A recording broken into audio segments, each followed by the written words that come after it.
नमस्कार, आप देख रहे हैं नेशन नाउ। मैं हूं कविता कृष्ण। नमस्कार, मैं हूं मंदार फंडसे और आज नेशन नाउ में समंदर के बीच दुनिया का सबसे जो बड़ा स्टैचू बनाने के महाराष्ट्र सरकार के सबका सपना था, इस सपने पर एक बार फिर रोक लगा दी गई है। जी मंदार, दरअसल सुप्रीम कोर्ट में एक जनहित याचिका में एक अहम सवाल पूछा गया। सवाल ये था कि इतने बड़े प्रोजेक्ट के बनने से पहले कोई जन सुनवाई क्यों नहीं हुई। सर्वोच्च न्यायालय ने इस सिलसिले में राज्य और केंद्र सरकार दोनों से ही जवाब मांगा है। और मेरा नाउ में आज हम भी यही सवाल पूछ रहे हैं। 2890 करोड़ रुपए के खर्च पर बनने वाले इस भव्य मेमोरियल के लिए जन सुनवाई क्यों नहीं हुई, और अगर जनता के पैसे खर्च करने ही हैं तो जनता की राय क्यों ना ले। जवाब मांगेंगे हमारे पैनल से। पैनल में हमारे साथ जुड़ रहे आईसी राव, जो कि प्रेसिडेंट है अपनी मुंबई के और एक्टिविस्ट है। शांताराम कुंजीर संभाजी ब्रिगेड से जुड़ेंगे हमारे साथ। बालचंद्र शिरसट जुड़ेंगे, महाराष्ट्र बीजेपी के प्रवक्ता है। और साथ ही जुड़ेंगे राजीव मिश्रा, जो कि आरटीआई एक्टिविस्ट है। लेकिन सबसे पहले देख लेते हैं एक रिपोर्ट। अरब सागर के बीचों बीच बनने वाले छत्रपति शिवाजी के स्टैचू पर फिर रोक लग गई। सुप्रीम कोर्ट ने महाराष्ट्र सरकार को सारा कंस्ट्रक्शन काम रोकने का आदेश दिया है। कोर्ट ने केंद्र और राज्य से इस संबंध में जवाब भी मांगा है। आदेश के बाद पीडब्ल्यूडी ने कॉन्ट्रैक्टर को काम बंद करने के लिए कह दिया है। कोर्ट का ये आदेश उस याचिका के बाद आया जिसमें पर्यावरण मंत्रालय द्वारा पब्लिक हियरिंग में दी गई छूट पर सवाल उठाए गए थे। ये प्रोजेक्ट हमारा समुंदर में है, जहाँ कोई आबादी नहीं है, कोई रहने वाला नहीं है, कोई कुछ भी नहीं है। तो पब्लिक हियरिंग लेनी है तो किसकी लेनी है, और वो सब देखने के बाद ही हमें परमिशन मिली है। Law requires a public hearing to be held. The ministry has not passed an order saying that there should be no public hearing. So as it stands now, there was a need for a public hearing, and for some mysterious reason that public hearing was not held. मेरा now का बड़ा सवाल, क्या इस project को public hearing की छूट दी जानी चाहिए, वो भी खास कर तब जब ये स्टैचू समुद्र के बीचों बीच बनने वाला है। इस प्रोजेक्ट को बनाने में 2890 करोड़ रुपए लगेंगे। ब्यूरो रिपोर्ट, मेरा नाउ। कई बड़े मुद्दे यहाँ पर अमनदार। एक तो बजट 2890 करोड़ रुपए का ये मेमोरियल है। दूसरा, इसका लोकेशन समुद्र के बीचों बीच ये बनने वाला है, यानी कहीं ना कहीं पर्यावरण पर कुछ ना कुछ असर जरूर पड़ेगा या पड़ सकता है। इसलिए और भी जरूरी हो जाता है कि आप एक पब्लिक हियरिंग करें, लोगों से बातचीत करें, जन सुनवाई करें और उनका यहाँ पर उनके साथ उनकी सलाह ले। चलिए, यही सवाल हम हमारे पैनलिस्ट से पूछते हैं आज इस डिबेट में। मंदार जी बिल्कुल। और जैसे कि आपने बताया कविता के कई सवाल है, तकनीकी सवाल भी बहुत सारे हैं, जिसमें कई सारे लोगों को सवाल पूछने हैं और इन सवालों का जवाब भी सरकार को देना पड़ेगा, क्योंकि अपने टैक्स से बना जो पैसा है उस पैसे से इतनी बड़ी मेमोरियल की बात जब सरकार करती है, तो क्या इस मेमोरियल की सुरक्षा का भी कहीं ना कहीं वहाँ पे विचार हुआ है कि नहीं, ये भी सवाल अहम होता है। तो हम सीधे पहले चलते हैं जो कि एक्टिविस्ट है अपनी मुंबई के आईसी राव, इनके पास। मिस्टर राव, क्या कहेंगे, आपको सबसे बड़ा जो सवाल इस पूरे याचिका के दरमियान जो पूछा गया है कि क्या जनसुनवाई हुई या नहीं, तो आपको क्या लगता है कि जनसुनवाई जो नहीं हुई थी उसके लिए एक सरकार ने इसके पहले केंद्र सरकार की तरफ से, मिनिस्ट्री ऑफ एनवायरनमेंट की तरफ से पहले से ही उसमें एक परमिशन ली गई है और उस परमिशन के तहत उन्होंने जन सुनवाई नहीं ली है, तो जन सुनवाई क्यों होनी चाहिए ऐसे आपको लगता है? ये जो जगह चुना हुआ है ये समुंदर के अंदर है और लोग पहचानना चाहिए कि यहाँ पे फिशरमैन होते हैं, और ये जो समुंदर का जब भी एक प्रकल्प शुरू होता है उनको एक्सपर्ट्स को बुलाना चाहिए। ये जल्दीबाजी करने से नहीं होता है। अभी ये जो एक हमारे पास एक चार्ट है, वो चार्ट हर साल बढ़ता जाता है कि नया नया प्रिंट आता है, कोई पढ़ते नहीं है। ये जो हाथ में, मेरे हाथ में है, ये अप्रैल 2018 का चार्ट है। गवर्नमेंट के पास किन्होंने इसको ये मंगवाया 2018 का चार्ट? वो 2016, 15, 14 या 50 साल पहले का चार्ट नहीं देखना चाहिए। दिस इज अप्रैल 2018। मैं पूछना चाहता हूँ किसने ये चार्ट को पढ़ा है? ये चार्ट में लिखा, और पहले के चार्ट में भी होगा कि इधर फिशिंग स्टेक्स इधर है। फिशिंग स्टेक्स का मतलब ये फिशरमैन बम्बू लगाते हैं और उसका बीच में नेट लगाते हैं। वो जब नेट लगाते हैं, बोट कैसे जाएगा उधर? बोट जाएगा उधर तो फंस जाएगा और मछुआरों का नुकसान होगा और बोट का भी नुकसान होगा। और जब ये पैसेंजर बोट होता है तो पैसेंजर का भी बहुत हानिकारक होता है ये सब। ये ऐसे बात, ये मेरीन सिचुएशन में ये है इनलैंड वेसल्स एक्ट। किसने पढ़ा है ये? इसको, इसका उल्लंघन क्यों करना चाहिए? और हमने एक 2017 में ये नक्शा सबको दिया हुआ है गवर्नमेंट में। इधर लिखा है कि यहाँ से गेटवे ऑफ इंडिया से ऐसा दूर होके जाना चाहिए। ऐसा शॉर्टकट जाएंगे तो एक्सीडेंट होगा ही जी। ये 2017 7 अप्रैल हमने ये सबको दिया हुआ है, अभी तक जवाब नहीं है। किसने पढ़ा है इसको? ऐसे बातें हैं कि जो भी चार्ट पढ़ना चाहते हैं, ये किताब देखिए, सिंबल्स। ये चार्ट किताब जैसा होता है, किताब में इसके सिंबल्स पहचानना चाहिए। किसने पढ़ा है ये? मेरे पास तो बहुत ऐसे मुद्दे हैं। मिस्टर राव, आपका कहना ये है कि एक तरफ जनता की, एक तरफ तो जन सुनवाई हुई नहीं जो कि प्रोसेस का हिस्सा है, और दूसरे तरफ अगर जनता के तरफ से कोई अपना बात रखना चाह रहा है यहाँ पर, तो उसका भी जवाब आपको नहीं मिल रहा है। बात करेंगे राजीव मिश्रा आपसे, क्या आपको लगता है कि इस तरह के प्रोजेक्ट में जन सुनवाई की जरूरत है? क्योंकि सरकार का यहाँ पर कहना है कि वहाँ खुला समुंदर है, वहाँ पर कोई रहता नहीं है। देखो कविता, सबसे बड़ी बात यह है कि जब आप पब्लिक फंड कहीं पर यूज कर रहे हैं और इतने बड़े पैमाने पर कर रहे हैं, तो आपके पास एक प्रॉपर स्ट्रेटजी पहले से ही फिक्स होनी चाहिए। आपको मैं बता दूं, आज के समय में कोई भी गवर्नमेंट प्रोजेक्ट में प्रोजेक्ट मैनेजमेंट कंसल्टेंट कर करके एक अलग से कंपनी, एक इंडिपेंडेंट कंपनी को आप नियुक्त करते हैं। गवर्नमेंट जब प्रोजेक्ट मैनेजमेंट कंसल्टेंट कंपनी को नियुक्त करती है, तो ये प्रोजेक्ट मैनेजमेंट कंसल्टेंट का काम है कि वो ये सारी बातें गवर्नमेंट को सूचित करे कि ये जो प्रोजेक्ट आप तय कर रहे हैं, इस प्रोजेक्ट में क्या क्या बाधाएं आने वाली हैं। तो आप ये देख रहे हो कि इन्वायरमेंट को लेकर के एक बहुत बड़ा बाधा इस स्टैचू में है। और ऐसा नहीं है कि ये पहला प्रोजेक्ट है जिस पर कि इस तरह के इन्वायरमेंट इश्यूज आए हैं। इस तरह से अनेकों प्रोजेक्ट है, जैसे नई मुंबई एयरपोर्ट अगर आप देखने जाओगे तो इसमें भी इन्वायरमेंट का एक बहुत बड़ा इशू आया था, और वो इशू के चलते नवी मुंबई एयरपोर्ट की कीमत 4,000 करोड़ से बढ़कर के 20,000 करोड़ रुपए हो गई।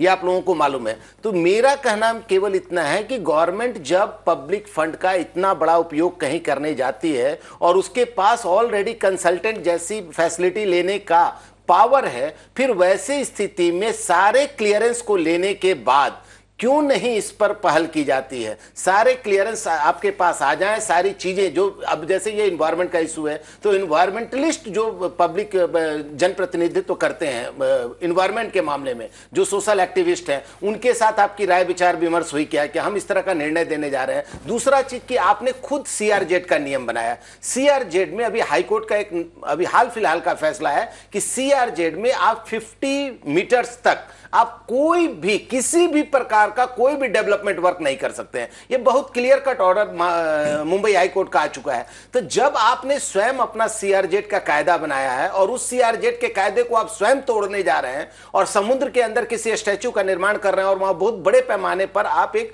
सिविल कंस्ट्रक्शन वर्क करने जा रहे हैं, तो आप तो खुद CRZ के नियम को तोड़ रहे हैं। तो ये कैसी पॉलिसी है, ये कैसा गवर्नमेंट है जो अपने ही एक्ट को तोड़ने में विश्वास करती है सिर्फ इसलिए कि हम कुछ पॉलिटिकल इसका गेन गेन ले सकें या हम किसी को आकर्षित कर सकें, सिर्फ इसके लिए आप स्वयं के बनाए हुए रूल को तोड़ रहे हैं। तो ये तो एकदम आप समझ लो कि एकदम वर्स्ट डिसीजन जिसको बोलते हैं गवर्नमेंट का, ये वर्स्ट डिसीजन। शुरू से हमने देखा है कि इस प्रोजेक्ट को लेकर कई ना कई ऐसे बातें हुई सामने आई है, जैसे कि हाल ही में एक वहां पे एक्सीडेंट भी हो चुका था। शांताराम कुंजीर हमारे साथ जुड़े हुए, संभाजी ब्रिगेड से पुणे से हमारे साथ जुड़े हुए हैं। शांताराम कुंजीर, आपको लगता है कि जिस तरह से ये पूरा प्रोजेक्ट का काम शुरू करने की जो कोशिश है सरकार की, वो सही दिशा में जा रही है? आपका क्या कहना है? और खास करके जबकि अब ये रोक लगा दी है काम के ऊपर, आपकी क्या टिप्पणी है?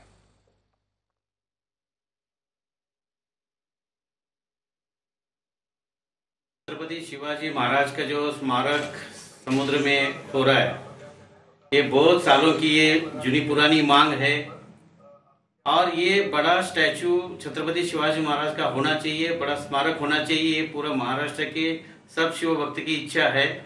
इसलिए इसके पहले की भी जो सरकार थी, कांग्रेस की सरकार थी, उन्होंने गोरेगांव में एक प्लॉट दिखाया था, बाद में वो भी कैंसिल हो गया। बाद में अभी ये समुद्र में करने का शासन ने जाहिर किया। बहुत सारे परमिशन ली है, इसे बताया गया, और 3 बार उसका, एक बार भूमि पूजन हुआ, एक बार जल पूजन हुआ, 3 बार जाके जल पूजन भूमि पूजन करते हैं सरकार, जब लोगों को लगता है कि अभी नजदीक जल्दी ही ये स्मारक बन जाएगा। लेकिन अभी ऐसी एक अभी हाई कोर्ट ने, ये सुप्रीम कोर्ट में उसके लिए रोक लगाया। पीडब्ल्यूडी ने कॉन्ट्रैक्टर को अभी काम बंद करने के लिए कहा। इसके वजह से शिव भक्तों को बड़ा दुख हो रहा है कि छत्रपति शिवाजी महाराज का स्मारक में बनने के अंदर बहुत सारे जो प्रॉब्लम्स आ रहा है, ये एक्चुअली नहीं आना चाहिए। गवर्नमेंट ने इसका सब सारे परमिशन लिया है, इसे बहुत बार बताया गया है माध्यम के माध्यम से, और प्रिंट मीडिया, इलेक्ट्रॉनिक मीडिया के माध्यम से बताया गया है कि सारी परमिशन जो आई है और अभी स्मारक हो रहा है, उसका भूमि पूजन हो रहा है। बीच में एक एक्सीडेंट भी हुआ, हमारा एक शिव भक्त उसमें चला गया। ये बहुत बुरी बात है। एक्चुअली उसके पीछे से ये सरदार वल्लभ भाई पटेल का बड़ा स्मारक बन गया, लेकिन अपना ये स्मारक नहीं बन रहा है। अभी हम लोग का तो ऐसा कहना है कि समुद्र के अंदर बनने से समुद्र के किनारे बनाओ, लेकिन जल्दी से जल्दी छत्रपति शिवाजी महाराज का बड़ा सा स्मारक बनाओ, ये हमारे सब लोग की इच्छा है। जी बालचंद्र शिरसट, आपने सबकी बात सुनी। अब आप बताएं कि सरकार को यहाँ पर जन सुनवाई करने से क्या प्रॉब्लम है?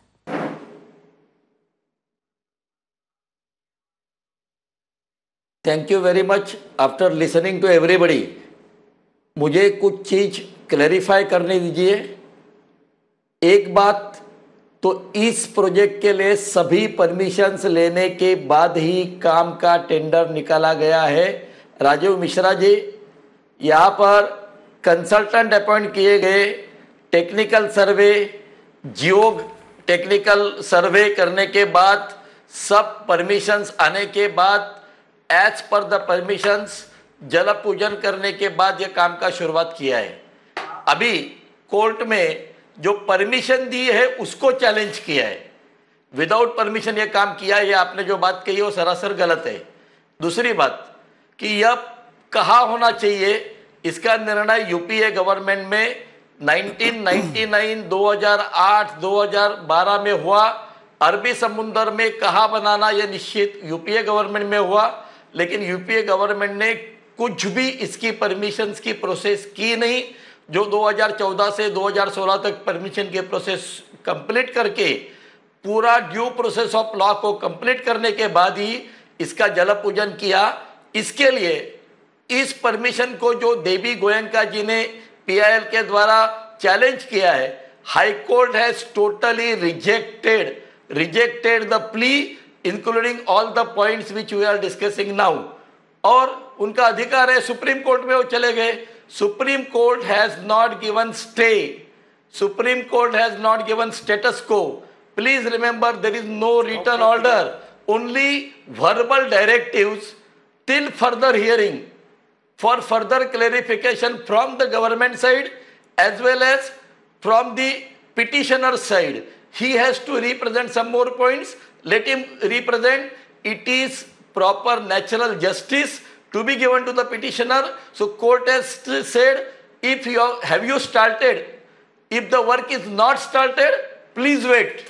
Please wait. This is verbal order. There is no status quo, no stay.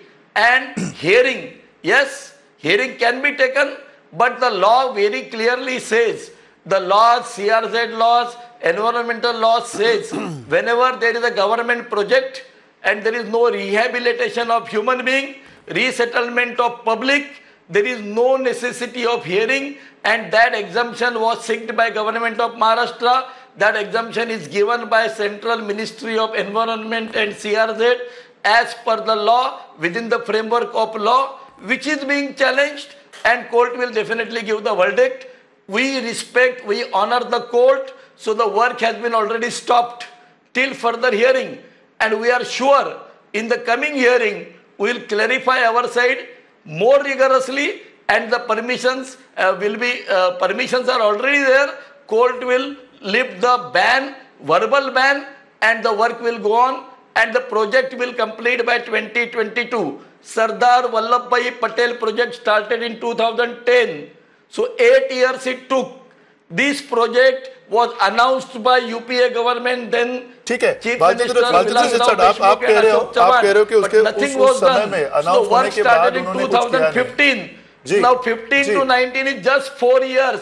We will complete it there. Balachandra ji sir, आपने कई बातें उसमें उठाई है। सबसे अहम जी सबसे अहम मुद्दा उसमें था जो कि मिस्टर राव आपको पूछना है कि इनका कहना है कि जो उन्होंने परमिशंस अब तक ली है वो कानून के तहत ली है और ये इंटरिम सिचुएशन है जिसमें अब अपना जो रिप्लाई है वो सरकार पेश करेगी। लेकिन सबसे अहम जो मुद्दा है वो जनसुनवाई का है और दूसरा जो अहम मुद्दा है वो जियो, उन्होंने एक बात छेड़ी थी कि उन्होंने जियो वहाँ की जो तकनीकी जो भी बातें हैं वो भी उसमें दी है। तो आपको क्या लगता है जितने भी आपने मुद्दे उठाए उसमें ये जियोलॉजिकल जो मुद्दा था वो भी एक अहम मुद्दा था आक्षेप के तौर पर, तो क्या ये सभी जो बातें हैं वो आपके हिसाब से ठीक चल रही है? अच्छा, हमारे कहना यह है कि this is a good opportunity to review the whole project. इसमें सेफ्टी के इश्यू कई हैं।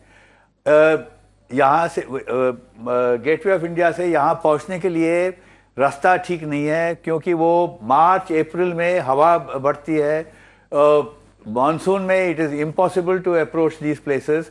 We have suggested move the statue to Cross Island inside the harbor in a sheltered place. 12 महीने वहाँ जा सकते हैं। ये जगह 3 महीना कोई नहीं जा सकता है, कोई नहीं जा सकता है। ऐसा जगह क्यों चुनना चाहिए? ये all these issues like safety of the structure, geotechnical में पहले बोलते थे कि बेसॉल्ट है, अभी बोलते हैं कि वॉल्केनिक टफ, मतलब वो ऐश कॉम्पैक्टेड है। वो बोलते हैं कि हम सुधार लेंगे, ऐसे जल्दीबाजी में आगे चल रहे हैं। Sort out the geotechnical issues, geophysical issues first before proceeding. और ऐसे हैं कि हम एनओसी सबसे मांग लिया है, सबसे बोलते हैं कि मिल गया, लेकिन एनओसी के सिर्फ पहले लाइन पढ़ते हैं, उनका प्रोविजंस कोई नहीं पढ़ता है। अभी महाराष्ट्र मैरीटाइम बोर्ड का एनओसी क्या है? This belongs two port trust, go two port trust, इतना ही बताया। मतलब एमएमबी का एनओसी इतना ही है। कोई please read the NOC from MMB. और पोर्ट ट्रस्ट का एनओसी में क्या बोलते हैं कि this requires approval of ministry of shipping, the waiver of the lease terms must come from ministry of shipping. अभी तक वो नहीं आया है। किसी ने बताया कि मिनिस्ट्री ऑफ शिपिंग का अप्रूवल नहीं है इधर? This is port trust land, port trust location. Why has the project proceeded without the proper clearances, not the first line clearance, ignoring the provisos? Like this I can go on to other safety issues. Fire department has not given clearance in a 70-story building. Do you not require fire clearance for the people inside? They want to have thousands of people inside the building without fire clearance.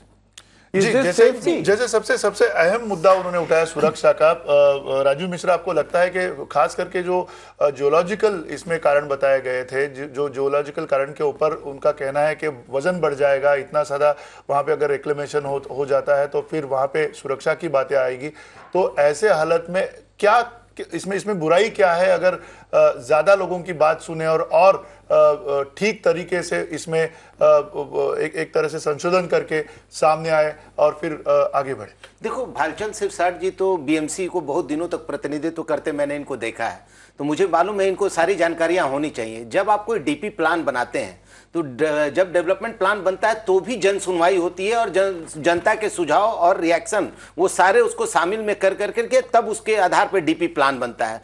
तो जब आप DP plan बनाने के वक्त आप सारा जनता का सुझाव लेते हैं और उस डीपी प्लान के अगेंस्ट जाकर के ये काम हो रहा है, क्योंकि आप खुद अपने सीआरजेड के नॉर्म्स को आप वायलेट कर रहे हैं और तब जाकर के काम करने जा रहे हैं, तो वैसी स्थिति में आपको जनता का जरूर राय लेना चाहिए, उनका सुझाव लेना चाहिए, उनके ऑब्जेक्शंस लेने चाहिए। इसके बिना अगर आप करने जा रहे हैं तो डीपी में कोई भी चेंजिंग लाने के लिए without public suggestion and objection अगर आप डीपी में कोई चेंज लाते हैं तो वो मान्य नहीं होता है कानून की नजर में। वैसी स्थिति में भालचंद्र सिरसाट साहब को यह बात अच्छी तरह मालूम होनी चाहिए कि यह क्या है। दूसरी बात आपको मैं मंदार एक बड़ी बात बताना चाहता हूं कि मैं रायगढ़ गया हूं, मैं रत्नागिरी गया हूं, मैं सिंधुदुर्ग गया हूं, ये तीनों जगह मैं गया हूं।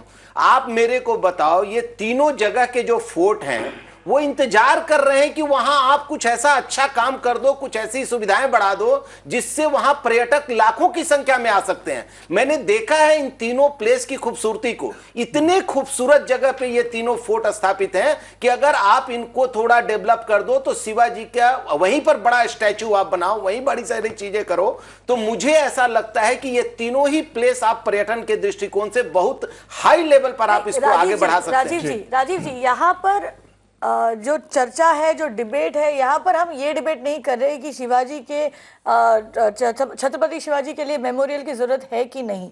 हम भी मानते हैं कि मेमोरियल बनना चाहिए, बहुत लोगों की डिमांड है यहाँ पर, जैसे शांताराम कुंजीर भी बता रहे थे। लेकिन यहाँ पर सबसे बड़ा सवाल भालचंद्र सिरसाट यही है कि एक जन सुनवाई करने से आप कतरा क्यों रहे? क्यों ना करें जन सुनवाई, जबकि जनता के पैसों को ही आप खर्च कर रहे हैं यहाँ पर।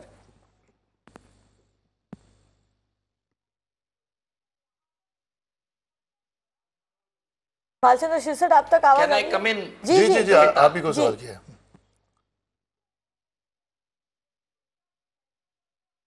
Can I come in? Yes, please go ahead.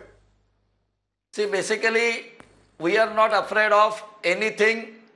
Public hearing, court orders, it will be done. We are ready to face all the hearings. We are right now facing the court hearing, which is much, much above public hearing. And court is the, Supreme Court is the final authority, constitutional authority in government of India. And we are facing them. We are transparent enough for everything. And we have no reservations for any kind of hearing. The law exempts for all government projects. And mister Rajiv Mishra जो बोल रहे थे, सिंधुदुर्ग किला है, मुरुड जंजीरा है, रत्नागिरी का किला है, छत्रपति शिवाजी महाराज ने 400 साल पहले समुद्र में अगर एक किला बनाया, इतना बड़ा किला बनाया, इतना बड़ा फोर्ट बनाया, और एक हम स्मारक नहीं बना सकते, ये शर्म की बात है आज के सरकार के लिए, आज के राज्यकर्ताओं के लिए, और ये देवी गोयंका जैसे पीआईएल करने के लिए। लेकिन जो मालवण में आपको अगर मालूम होगा तो मालवण में उस किला बनाने के बाद आज भी कुछ भी नुकसान नहीं हुआ है। आज वहां पर जो फिशिंग है, वहां पर जो सागरी जीवन है, it is not at all disturbed. तो आपका भालचंद्र सिरसाट, आपका कहना है कि it is very tasty even today also. No, Bhalchandra, we all know that, but Mr. Bhalchandra Sirsat, nonsense these people are talking about. Bhalchandra Sirsat, ये nonsense नहीं है, क्योंकि जो जहाँ पे हम भी जानते हैं, आप भी जानते हैं, जहाँ पे वो वहाँ पे फोर्ट्स खड़े हैं वो अलग जगह है जियोलॉजिकली। नहीं, ये नॉनसेंस नहीं है, ये नॉनसेंस नहीं, आपको सुनना होगा, क्योंकि जिस नहीं ऐसे आप नहीं कह सकते, आप ऐसे नहीं कह सकते हैं, क्योंकि आपको सुनना पड़ेगा। अगर जियोलॉजिकली छत्रपति शिवाजी महाराज ने जो किले बनाए थे वो ऐसे जगह पे नहीं बनाए थे, और ये नॉनसेंस करने वाले लोग यहाँ बैठे। आपका ये कहना होगा, लेकिन छत्रपति शिवाजी महाराज ने इस तरह की बातें नहीं की थी। समुद्र में बने। अब मैं आपको दूसरा उदाहरण देता हूँ, दुबई में चलिए मेरे साथ, दुबई में चलिए मेरे साथ। पूरा दुबई, नया दुबई, ये पूरा दुबई ये समुद्र के अंदर बना है, और तीसरा दुबई 2050 के लिए तैयार हो रहा है। By complete reclaiming land filling complete sea के अंदर एक बड़ा टावर बन गया है, बुर्ज खलीफा, पूरा होटल बन गया है दुनिया का सबसे महंगा। अगर वह टावर बन सकता है, होटल बन सकता है, कोई अंतरराष्ट्रीय कायदा, international laws and CR, that is not obstacle for them.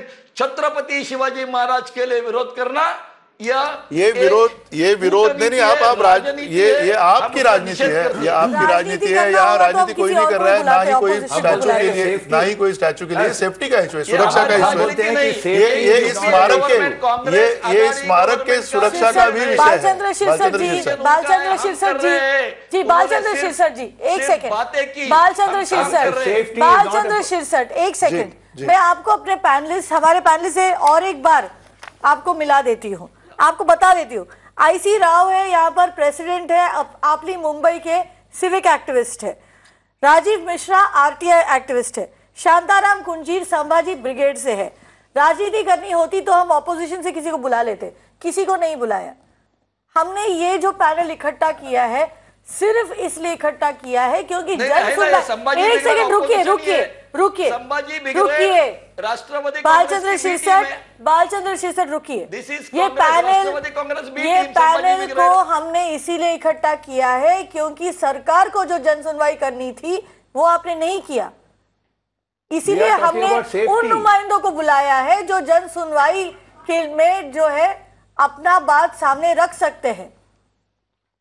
देखो मंदार, मैं एक चीज इंपॉर्टेंट बात भालचंद्र सिरसाट जी को बताना चाहता हूं कि ये बोल रहे हैं कि समुद्र में अगर हम कोई स्टैचू लगा देंगे तो उससे कुछ प्रभाव नहीं पड़ेगा। इन लोगों को इसी तरीके से कोई प्रभाव पड़ता हुआ नजर नहीं आता है। जबकि ये अगर अभी हाल में जो सर्वे रिपोर्ट आया है उसमें इंडिया के जो टॉप 17 डिस्ट्रिक्ट हैं जहां की सबसे ज्यादा पॉल्यूशन है, उसमें पूछ लो महाराष्ट्र के कितने डिस्ट्रिक्ट का नाम है। यहाँ जाना ही नहीं है। ये जो बात है, दरअसल जो डिबेट है, शांताराम कुंजीर आपको सवाल करना चाहूंगा। जिस तरह से लगातार इस स्मारक को लेकर कई सारे मुद्दे उठ रहे हैं, कई सारे कोर्ट केसेस हो रहे हैं, ऐसे हाल में इन्होंने ये बात बताई कि शिवाजी महाराज ने इसके पहले फोर्ट्स बनाए हुए हैं, किले बनाए हुए हैं। तो आपको लगता है कि ये तुलना हो सकती है जहां पे ये मेमोरियल बनने जा रहा है वो जगह और छत्रपति शिवाजी महाराज ने जो जगह पे फोर्ट लगाए हैं, पूरी तरह से फोर्ट बनाए हैं, आपको लगता है कि इसकी तुलना हो सकती है geologically? We are talking about safety issues which should be addressed first. जी, शांताराम कुंजीर।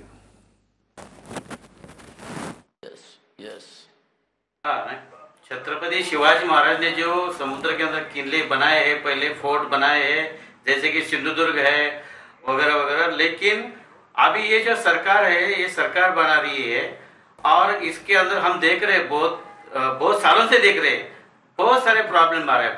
कभी फिशर लोग कंप्लेंट कर रहे हैं, कभी सोशल वर्कर कर रहे, कभी इन्वायरमेंटल वाले कर रहे हैं। तो ये सब अभी इनका कहना जो है कि हेयरिंग होना चाहिए, पब्लिक हेयरिंग होना चाहिए। तो एक्चुअली सजेशन लेना चाहिए पब्लिक का।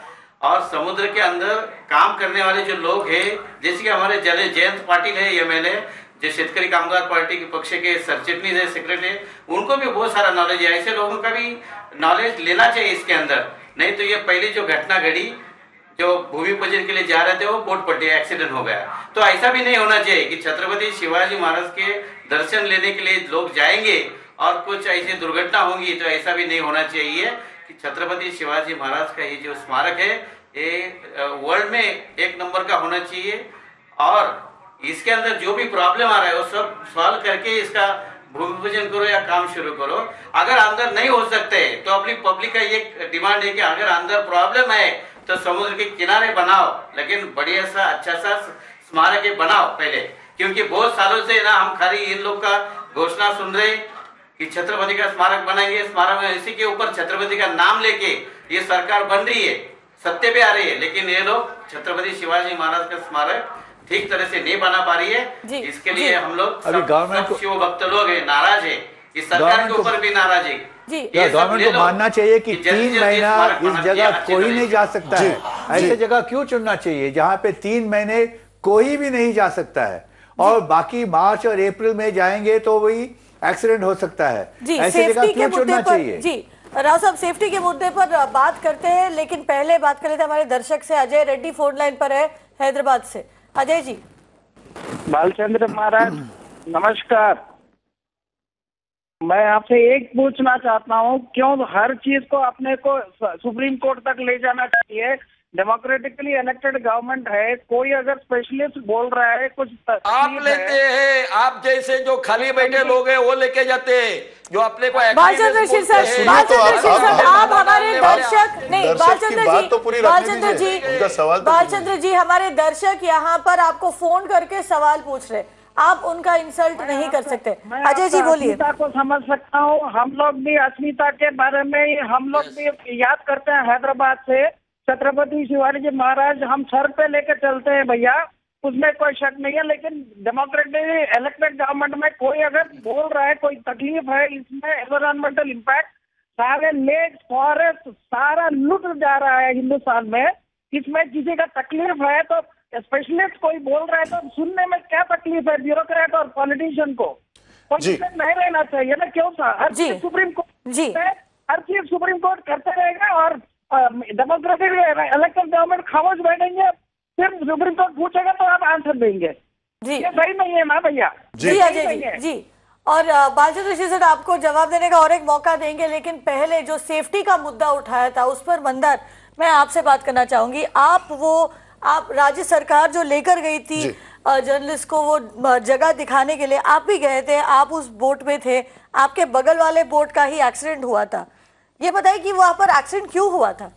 जी सीधी सी बात है, जैसे कि पहले मिस्टर राव ने भी इसी पैनल पर बताया है कविता, कि ये जो जगह है वो ऐसी जगह पे बनी हुई है जिसे पूरा जो ईस्टर्न कोस्ट है, ईस्टर्न कोस्ट से गेटवे ऑफ इंडिया से घूम कर जाना पड़ता है और बीच समंदर में वहाँ पे काफ़ी शैलो रीफ इलाका है। तो उसमें ऐसे ही होता है कि सतह पानी की कमी होने की वजह से और रब समंदर वहाँ पे होने की वजह से वहाँ पे एक्सीडेंट की कई सारी शक्यता बढ़ जाती है। तो ऐसे हाल में बहुत ज़्यादा घूम कर जाना पड़ता है, करीबन 13-14 किलोमीटर का इलाका फान कर जाना पड़ता है। और ऐसे हाल में सबसे अहम मुद्दा यह है कि जो जगह इन्होंने चुनी हुई है वो जगह है वो पूरी तरह से अंदरूनी जगह है, समंदर के अंदरूनी जगह है। जो लगातार इनका मुद्दा है कि 3-4 महीने वहां नहीं जा सकते क्योंकि समंदर रफ होता है मानसून के वक्त।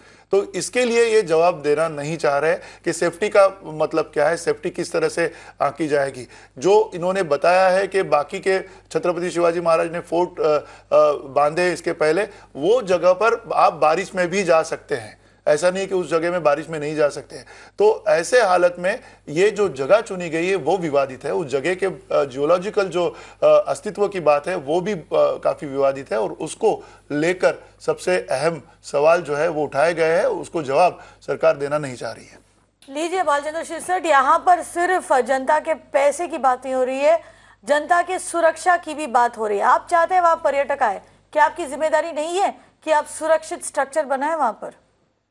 स्ट्रक्चरल स्टेबिलिटी के लिए एक विंड टनल टेस्ट होता है, जो विंड टनल टेस्ट सुरक्षा जल्दी करना चाहिए। अभी तक जो कॉन्ट्रैक्ट देने के बाद भी विंड टनल टेस्ट का पहले डिजाइन चेंज नहीं किया। अभी के डिजाइन का 190 मीटर्स, 210 मीटर्स, 212 मीटर्स ऐसे बदलते जाएंगे तो कब डिजाइन फाइनलाइज होगा? जब तक डिजाइन फाइनलाइज नहीं होगा तो उसका स्ट्रक्चरल स्टेबिलिटी कैसे चेक कर सकते हैं अभी तक?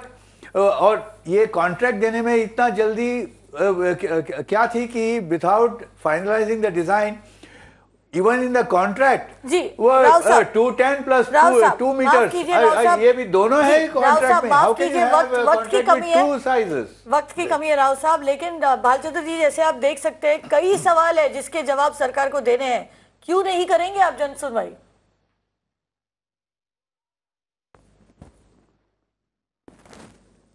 The security, passenger safety is the priority.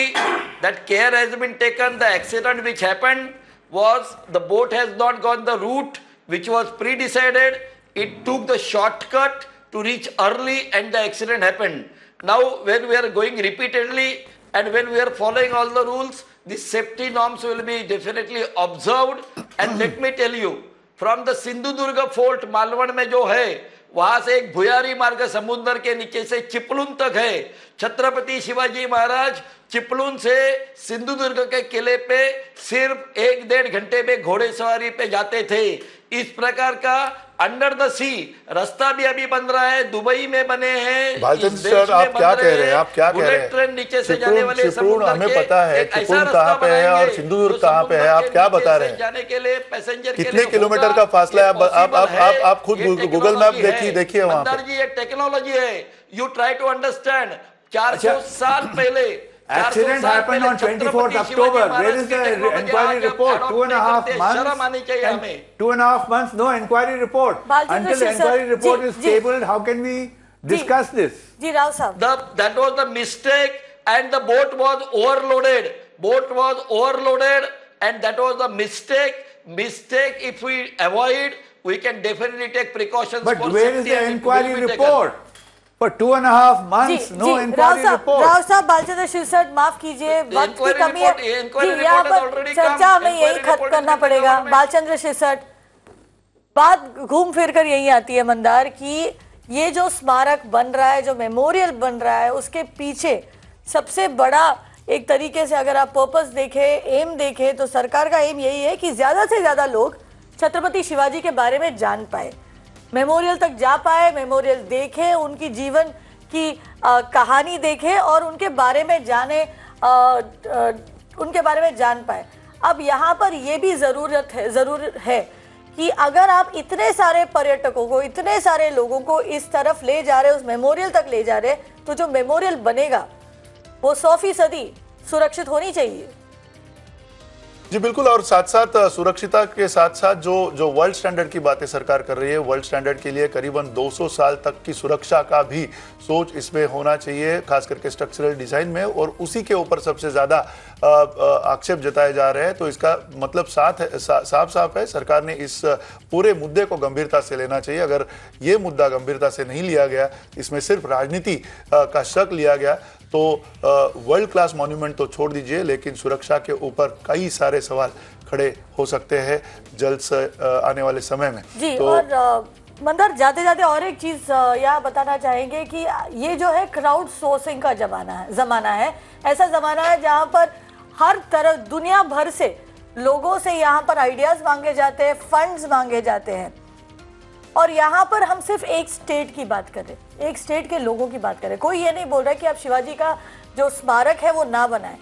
लोग सिर्फ इतना ही कह रहे हैं कि आप क्राउड सोर्सिंग करें, एक तरीके से जन सुनवाई करें, लोगों की बात सुने, उसके बाद जाकर आप सबसे बढ़िया वर्ल्ड क्लास मेमोरियल बनाएं। बने रहिए हमारे साथ और एक छोटे से ब्रेक के बाद बाकी खबरों की ओर मुड़ते हैं।